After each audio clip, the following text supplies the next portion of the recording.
truth? Oh, I'm all ears. Okay. The truth. I always tell the truth, even when I lie. Why do you find it so hard to believe? Why do you find it so easy? It's never been easy. You want answers? I think I'm entitled. You want answers? I want the truth. All I'm offering is the truth. Nothing more. Hello and welcome to Truthful Talk. I'm your host, Marco DeGeorge, here once again with my wife, Samantha. Samantha. And today, I think we're, what are we? We're what answering are we doing? questions because you guys submitted some cool questions. Thank you. We finally got our Instagram up. Yes, we have a new Instagram page, which is at Truthful Talk Pod, P-O-D. So Truthful Talk Pod. So if you can come out and subscribe to us, we'd love to have you follow us there. Yes. And then are we doing anything else? Maybe we're on YouTube. We're on the Truthful Acting YouTube page, though, is where you can find us, both our audio feed and our video feed. So we're going to start trying to do more video podcasts as well. So you'll have the option of listening on audio, or you can go to... Look at our pretty faces. Yeah, you can go to YouTube and you can kind of watch us while we do this. Yeah. If that's what you want to do.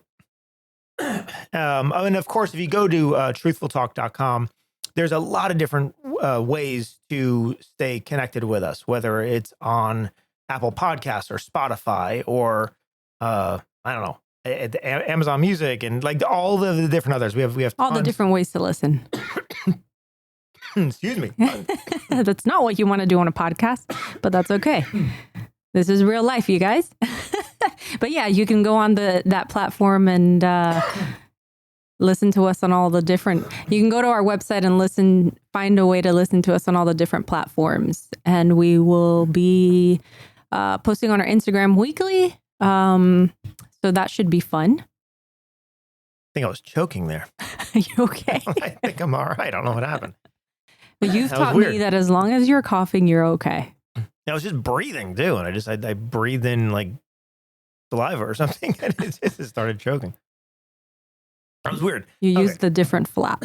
Yes, right. The wrong one was... The wrong flap. Was open. Yeah. Okay. On that note, so do you have the questions for us? Do you know any of the questions that were submitted? I do not. I have not seen them yet. That's wonderful. I love it. I love it. I love it. I love it. All right. So I'm going to go ahead and just jump in. Okay. All right. So we're going to go with, what is the importance of work ethic in acting? We know this is a big one. Work ethic? I know, right? Like this is what you live for. This is what you talk about all the time. The importance of it in acting. Okay. In acting, so, I mean, I think there's an importance of it in life, but work ethic. And I consider work ethic to be what I call integrity factors. Integrity factors would be showing up to whatever you have to do, showing up on time, which means 15 minutes early is on time. We have a saying, early is on time is late is forgotten. Yeah. And which means when you show up 15 minutes early, that's when you should be there getting ready to. So for anything in the acting industry, 15 minutes early is what you want. 15 minutes prior to what they call your call sheet, your call time. So 15 minutes prior to call is when you arrive. In that way, you can arrive, you can settle, you can use the restroom, you can do all of that. So by your call time, that means the time you can be called into your work, called into hair, makeup, wardrobe, set, rehearsal, whatever that is. So 15 minutes early is on time. On time, meaning if your call time is 1 p.m. and you show up at 1 p.m., you're already late. Yeah. Because you're already, now all of a sudden people show up at 1 p.m., but now they need to go to their bathroom and settle in and everything else. So you're actually late to be called. And then, of course, late is forgotten. And what that means is, if you show up late consistently, people will forget your name the next time a project comes up or the next time something comes up, because the ones they're going to remember are the ones that made everything better and easier for them. And typically part of that is showing up. So that's important, that whole piece of it. The other thing is showing up prepared, doing the work that you need to do, your homework, so to speak, for whatever role you're in or whatever you're doing, but showing up prepared, showing up having something to offer. That's really important. And then attitude, the way you show up is really important. Showing up excited to do the work that you're about to do. That's a really important thing too, because of course we're all tired. We're all stressed. We're all whatever. And we can show up with that, but that just gets in the way of the production and whatever we're working on. And it causes people to kind of put you at arm's length. So if you show up and you're constantly in what we could just consider a quote unquote bad mood, but you know, we're not feeling well, we're tired, we're grumpy, we're whatever, we show up and we start spreading that and start complaining and start venting, all of a sudden producers, directors, other actors, creatives around you are going to find that's not fun to work with and won't want to work with you in the future. So work ethic. So those are the kind of like integrity factors. But beyond that, and we talk about this in class, work ethic also means putting in 100% of your effort when you're working on something.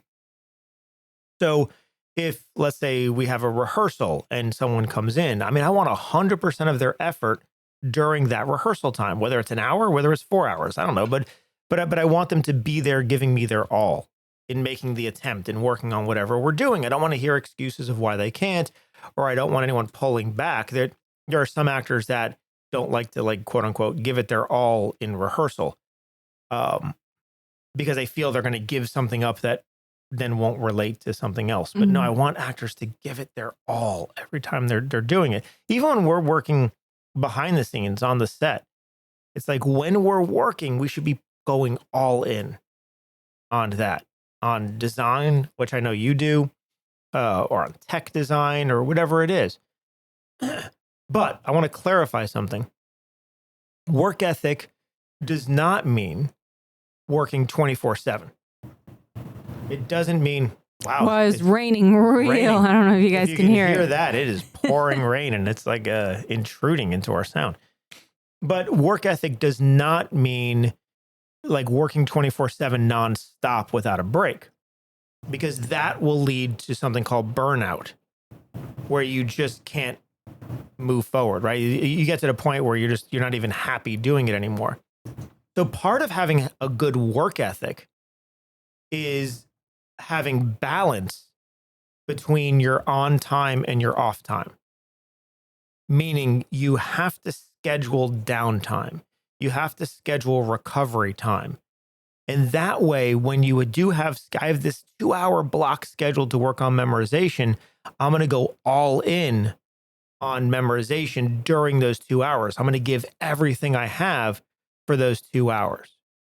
But I'm also going to schedule an hour off just for me, or I'm going to schedule a couple of hours off to have family time tonight.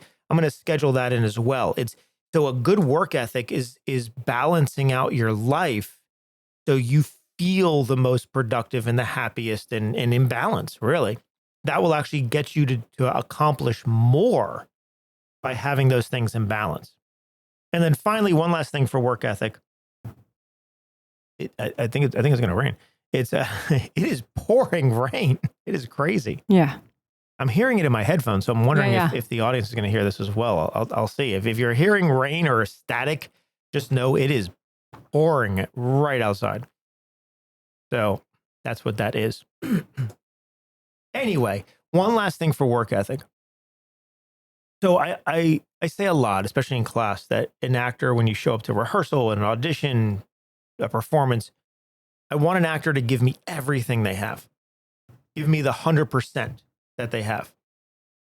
But the problem is our 100% today may be different than our 100% yesterday. It might be different than our 100% tomorrow, meaning, let's say you are like really fatigued today because you only had 2 hours of sleep because of whatever was happening yesterday. Or let's say you had a really difficult day today for whatever reason, and you're coming in and you have all this stress on top of you.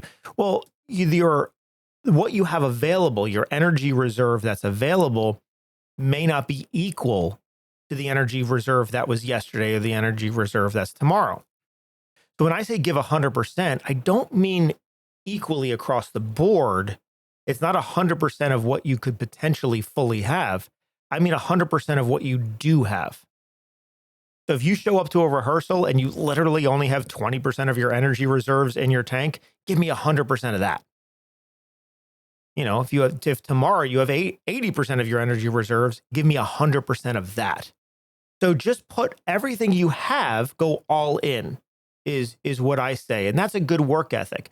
You don't have to make excuses of it. You don't have to show up to a rehearsal and say, oh my God, I'm really tired today, or I didn't get enough sleep last night, or because all of a sudden you're proactively making excuses of why you're not going to do a good job or not going to give me all of your effort. You don't need to do that. Just give me 100% of what you do have. That's it. That's it. And as long as you do that, you're going to stand out in the industry. Yeah. Yeah. As a teacher, since you obviously have classes and students, you have the ability to see each of your students' work ethics, right? So you know who's showing up late, you know who's doing the work, right? Yes. All right. That's it. Oh, yeah. No, I mean, I not only do I know it, I track it. I'm just putting that out there. Yeah, no, I track that. Yeah. Okay. So next question is, how do you cope with your acting type? How do you cope when your acting type doesn't fit the roles you want to play? So we all have like dream roles that we want to play and things that we want to do. But the truth is, you know, we can't do everything. Not professionally, you know, I'd love to be 18 again, but I don't think my type is going to fit that. So there are going to be things that go against type. Now, stage is a great way to do that because in theater, your type broadens. You're able to do things that you can't necessarily do on film. And the reason why is film is very nuanced. Film brings in a different level of, dare I say the word realism, but at least mimicking realism of as far as types of characters. So it's hard to go vastly against your type. But on stage, we do that all the time. We can break type and break convention and to do those. And then also your own projects that you can do. You can do your own things. I always encourage my students, get together and do your own short films, your independent films. And you're not governed by what the studios want or who's financing it or anything like that. Just go do it yourself. Just go do it yourself. And you can, you know, when you do it yourself, you can play all sorts of different characters or monologues. Do you still recommend auditioning for that type of role, or? So I'm a big fan of auditioning for anything that they will let you audition for. So when you go in for something against your type, and professionally, this is more difficult because obviously an agent has to send you on something. So this is great in the independent world, in the student world, in the community theater world. Show up and say, listen, I know I don't fit one of the types, but can I audition? And most of the time they'll say, yeah, we have room. Yeah, go ahead and audition for it. You know, well, and they'll just let you. And sometimes that makes a big difference. Sometimes you can go in and you can change their mind about a role, whether it's on stage, definitely in film. In film, the director has the ability to alter the script and to move some things around. And there have been times where the film has been adapted for an actor that came in and changed their mind. And they made it a different type, so to speak. And so I'm a big fan of audition for whatever they'll allow you to audition for. Okay. All right. Professionally, though, you may not be able to do that. Professionally, your agent may not want to risk their reputation for sending you on something you're not good for. Yeah, that makes sense. You know, or, you know, something's coming out and Paramount is auditioning. They're really trying to just get a job done. This is not their point that they want to experiment necessarily. So you may or may not be able to do that. Now but your type is important, and understand this: your type is not what you say it is. It's what other people. It's what other people. It's the perception of others. Your type is the perception of others. I really want to do that experiment of asking strangers. The type survey? Yeah. Yeah. Just go to a park and just ask a stranger, what do you think I do for a living? Right? Right. Just straight out. You ask basic sociological questions. So how old do you think I am? What do you think I do for a living? Am I in a relationship, and what kind? Man, and I for wish how long? somebody just randomly off the street would ask me that about them. I would think that's so. It's so cool, right? Yeah. Yeah, and you go to a place that parks are great. Mhm. Out in public, you have to ask people that don't know you at all because Right. it's really first impression. And the biggest thing about the type survey is you won't say that you're an actor because immediately they're going to think of you differently than who you are. Yeah. So instead, you say you're part of a sociological experiment, for like a sociology class or something. You're part of this experiment on first impressions, and you're just going to ask them a couple questions about you, and all you want them to do is answer honestly. How old do you think I am? And say, hey, you're not going to hurt my feelings. Don't worry, you're not going to offend Just me. completely Just answer honestly. How old do you think I am? Yeah. What do you think I do for a living? What do you think? And, and from those questions, you can branch off. So like, what do you think I do for a living? It's like, I don't know. I think you do something construction. It's like, okay, great. What in the construction? Like, try to go down and get as specific as possible. Because am I like laying block on the field, or am I the construction foreman, or am I the owner of the company? Like where do you see me in that thing? And so you try to go down. Same thing with relationship. Am I in a relationship? Yes. What type? I ask what type because it could be anything from dating. It could be same sex. It could be like, there's a lot of, it could be polyamorous. It could be all sorts of different things. So you have to ask what type, and then you go down. So we're basically asking someone to judge us. Oh, I would have so much fun. To type us. Yeah. To critique us. Yeah. That's exactly what it is. It's like you have free range to judge me we right do now, that. and I am not going to get offended. Didn't we used to do that in the malls? Yeah, just When people watch. Yeah, that's what you're doing. You're just judging. That's it. And but not in a bad No, way. no, not in a bad way. It's Just your profile. yeah. More of a profile than anything Yeah. else. But yeah, it's like looking at somebody, and based in what you look like and how you sound, it's like, okay, I think you're here. It's fun. There's no ill intent. It's just fun. And you just ask these series of questions just that help identify your type. Age is going to be the biggest one. And then like relationship and what you do for work. I mean, those are really the biggest ones. You can ask like, what do I like to do for fun? What type of car do I drive? I mean, there's others that you can kind of go down that road, but really that's it. And then it gives you, once you know what people immediately type you as, because if you ask 20 people, we'll go into a statistical analysis for a minute. You ask 20 people, 4 of those are going to be what's considered outliers. Outliers are like things that are far from the center. We throw away the 4. There's usually 2 on one end, 2 on the other. And then it's going to be like a bell curve. There's going to be a meaty center where 18 or 16 people at least are going to be somewhat all together. And you're going to notice patterns. It's like, wow, 12 of these people said I was this age. You're going to notice patterns. 15 out of the 16 people thought I wasn't in a relationship. It's weird. So you'll look for the groupings of this data. And then that's what the majority of the people see you as. That's your type. And your type is what is easy for you to get accepted as. Meaning if you go to an audition, if people see you as this quote unquote type, and you get an audition that fits your type, you're already winning. Because as you walk in the door, the people seeing you are going to see you as the type of person that could be the doctor, the lawyer, the police officer, the whatever the role is, right? The father, the whatever. They're going to see you as that role. So now it is based on your audition and your acting skills and everything else, but already you're ahead of the game.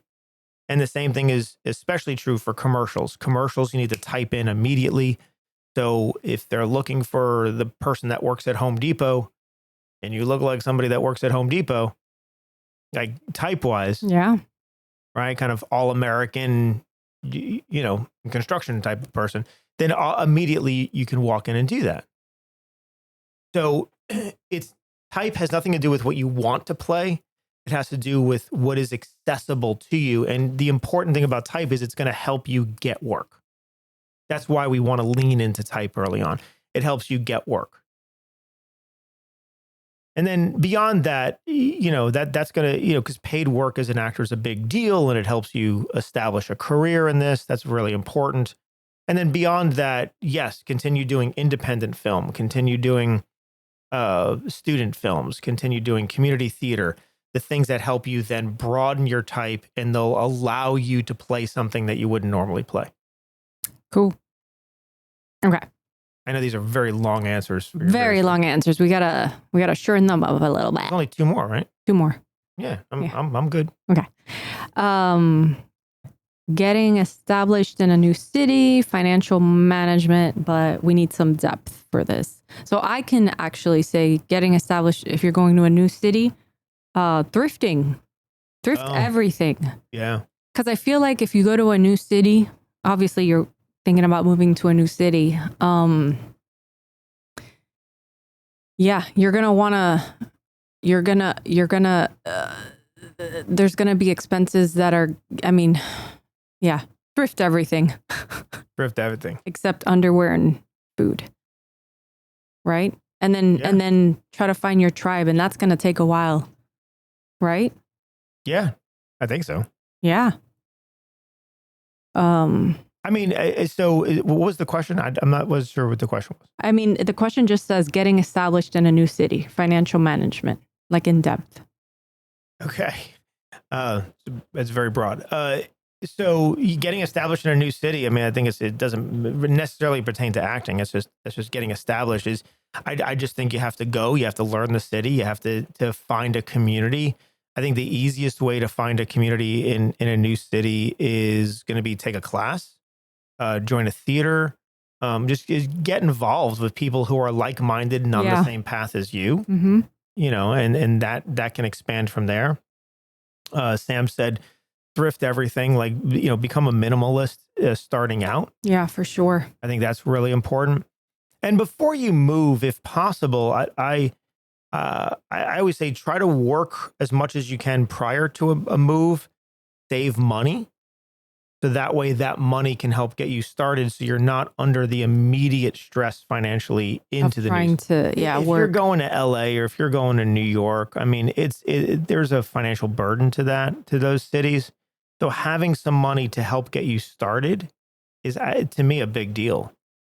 And then you're not under the pressure of having to go there and working like full time or more than full time. And then not having, if you immediately start working full time, it's hard to get to know the community, the artistic community and other things. So yeah, so obviously, budget's important. Budget's very important, but keeping, minimalizing your expenses as much as you can to me is critical in that. But get involved. Find a theater you can volunteer with. Find a class you can get involved with. Find like-minded people in your artistic endeavor, and let them help guide you as well. Hope that's good. I think. I'm not too sure how to expand on that without further. Without further questions on where we want to go with that. And then the last question says, why do relationships not exist in time? Are deep relationships any different? So, relationships in time. Okay, so this is a conversation we were having in class, and I would say relationship exists out of time and takes no time to exist, because relationship is an energy connection between two human beings.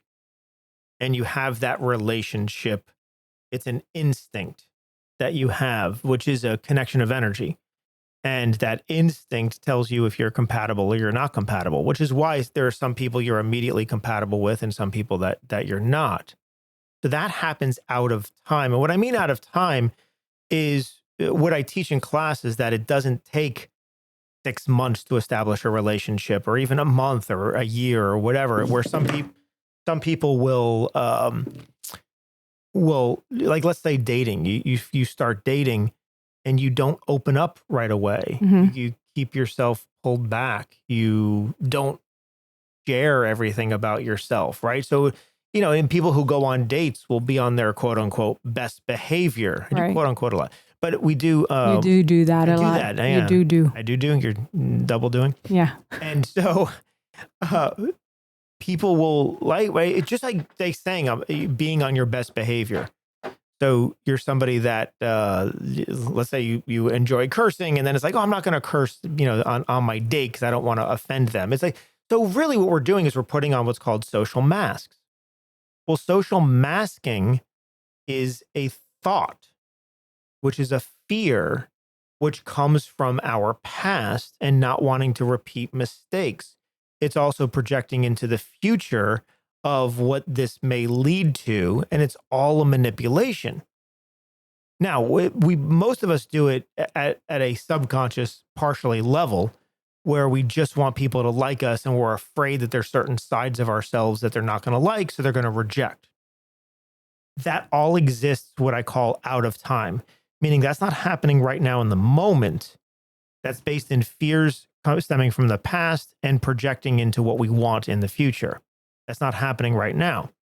If we get rid of that, if we can just really exist right here, right now, if we can fully be in this moment, we don't have access to logical thought. If we don't have access to logical thought in this moment, then who we think we are to each other ceases to exist. Who we think we actually are ceases to exist. To explain who you are, you have to think about it first. You have to go into your logic, which is your fear center, and then you have to then use those words to describe, and which is who you think you are, not who you actually are. Who we actually are exists in this present moment. And so it's a feeling. And so in acting, we learn how to get into the moment, to stay in this moment, and to be whoever we need to be with each other. And that's how we can go onto a film set and, we have to be in love with our co-star, because this is where the first scene we're going to shoot is that scene where we're madly in love with each other, and we have to go there, and we meet each other, and then an hour later we're shooting the scene. And it's about bypassing thought, bypassing who we think we are, who we know we are, bypassing our past and our history and any worry about the future. And we just go and we allow ourselves to be with this person. And then when we're done in class, what I teach is we hug up, we give thanks, we say thank you for letting us go there, and then we don't talk about it. We leave it. Whatever happens on stage stays on stage. Stage meaning in our performance. Yeah. Whatever happens there stays there, and then we're done, and we don't go back, and we don't try, we don't talk about it. We don't bring it up. We don't make it real. We don't bring it back into the real world, which exists in our mind. We don't bring it into that. We keep it separate. It's something that happens in the moment, stays in the moment. And so that's a way actors can, it doesn't matter what our relationship is actor to actor in the real world, we can step into this moment of the scene, and we can love each other, hate each other, whatever we need to in that moment. And it stays in that moment. This relationship takes no time. We can allow ourselves to feel the relationship fully in whatever moment we need. Now, that takes a very long time to get to as an actor. This isn't something that you come to a class and I talk about it and you're done. There's a lot of tools involved. There's a process involved. There's a lot of repetition of certain tools involved that you have to do over and over and over and over and over. This is one of those 10,000 hour type of things to get to. But when you can achieve it, it's magical. Now, this is pertaining to acting. Yes. The question doesn't specifically say acting. So I'm wondering, like, for example, you know how there's people that you have in your life that you haven't seen in forever? Yes. But then you'll see them and it's like no time has passed. Correct. Does that also apply? Yes. Yeah. Because I have, like, my best friend, Jalissa. Yeah. I can talk to her. I cannot see her, but I'm sure if I saw her tomorrow, it's like no time has passed. Right. Because we have a deep relationship. Like, our connection is so strong. Yes. That it's like no time has passed. Correct, because you're not filling that time in your head with anything. So the time in your head, the memories in your head, right, stop at a certain point, and then you go 6 months, and then you start again.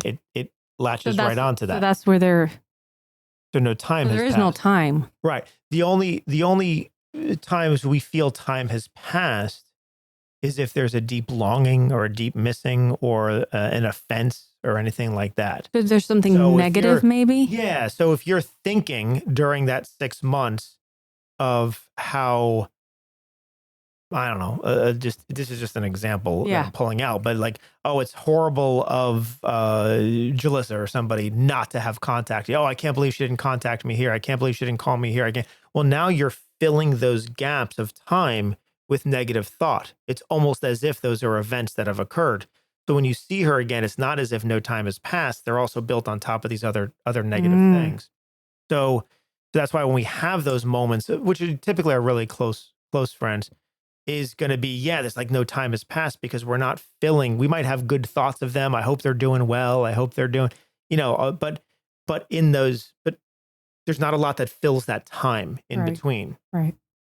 That's awesome. It's like if I, when I, every time I talk to Phil on the phone, right? My friend Phil is in LA. Every time I talk to Phil, it's like no time. It's like, we can pick up a conversation that we had a year ago. Right.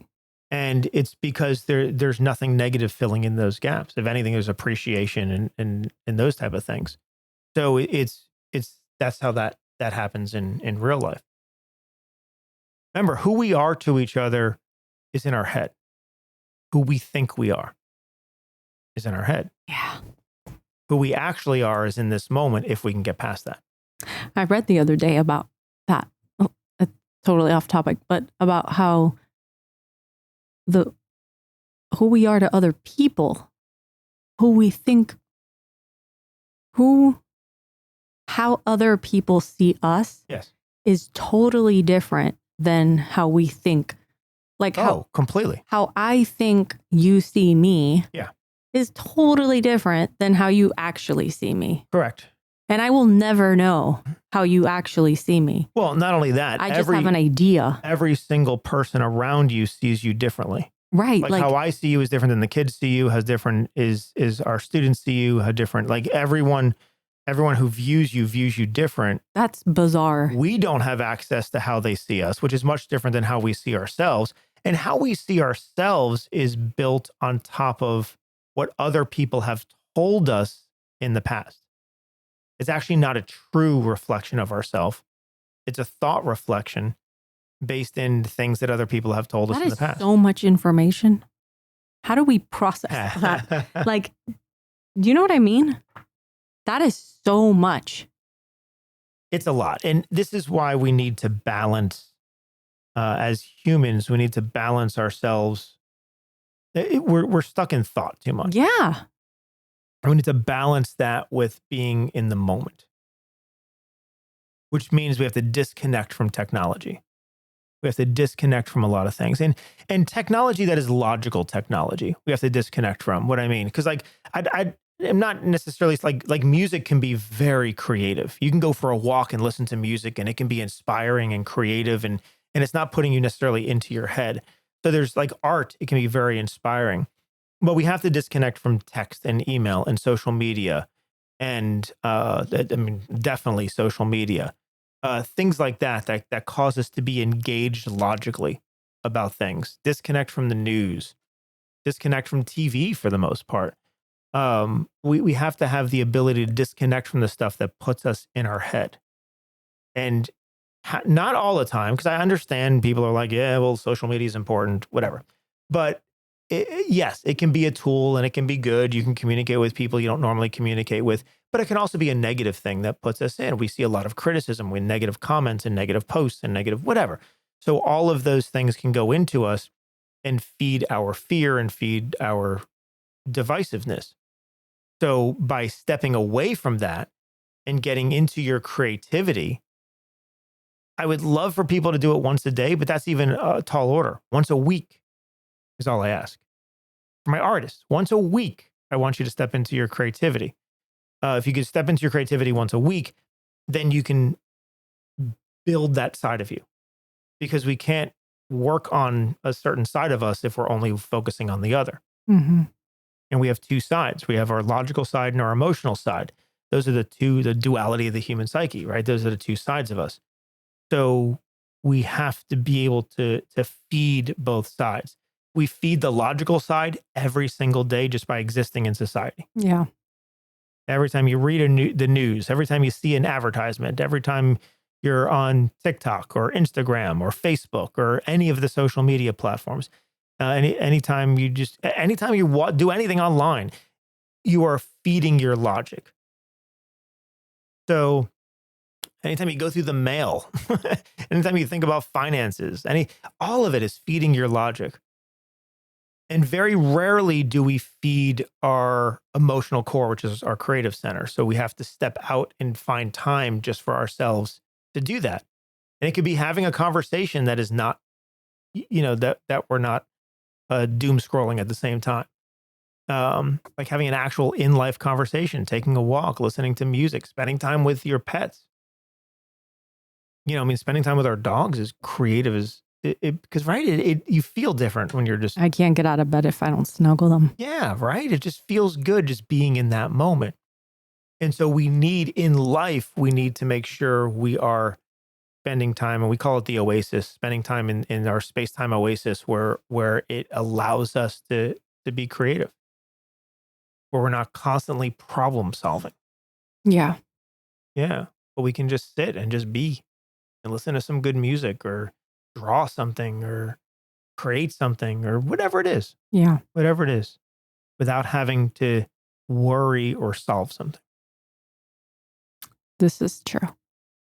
Well, we are very happy with all the questions that were sent our way. Thank you so much for that. Yeah. Yeah, that was really fun. I'd love to hear more from you guys. I definitely want more questions. Yeah. Yeah. I would love to get like a whole bunch of different questions sent our way. And they can do that through our Instagram. Do we have an email? I don't even know. I don't even know if we have an email. We don't even know if we have an email. I'll put that out. But if you go or DM, they can DM us on Instagram. Yeah, that's the best way. Truthful Talk Pod. Yeah. You go to Instagram and DM us there. That's great. I believe you can contact us through our website, which is also another great way. If we don't have an email, I will definitely get one and make sure we do. So that'll be another good way to reach out. Yeah. But if spread the word. Spread the word and let people know about this. We're going to be doing more video podcasting just in case you want to watch us on video. I don't know. Is it interesting? I don't know. But you can watch us do what we do. There's that. That's going to be on YouTube under our Truthful Acting. Yep. So you can find that. YouTube.com/Truthful Acting. You'll find all of our history of all of our podcasts, and then our audio podcasts are anywhere where you find podcasts. But if you go to truthfultalk.com, you will definitely find everything there. You got it, dude. All right, everyone. Thank you so much. That's all we have for you today. We will be back next week with more. So until then, send us in your questions. We'll have other subjects that we're going to be addressing as well. But I would love to we wanted to just get to some of your questions. Yeah, this was a good starter for that, a good Q&A. And what I'd love to do is every week is have a segment of our podcast where I just maybe go a little more quickly, but answer those questions. And we can do that almost every single week. That's awesome. So, which would be awesome. So, all right. But thank you so much for tuning in. Please be safe. Please be safe. Remember to treat yourself and others with kindness. Yes. And reward yourself for the risks that you take. Yes. All right, everyone. Bye now. Bye, guys. If you'd like to learn more about our studio and what we do, you can find us online at truthfulacting.com. And check out truthfulactingonline.com for our Learn at Home at Your Own Pace courses.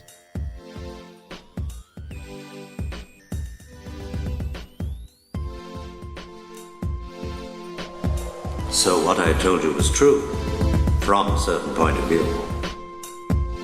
You must unlearn what you have learned. I know what you're trying to do. I'm trying to free your mind, but I can only show you the door. You're the one that has to walk through it.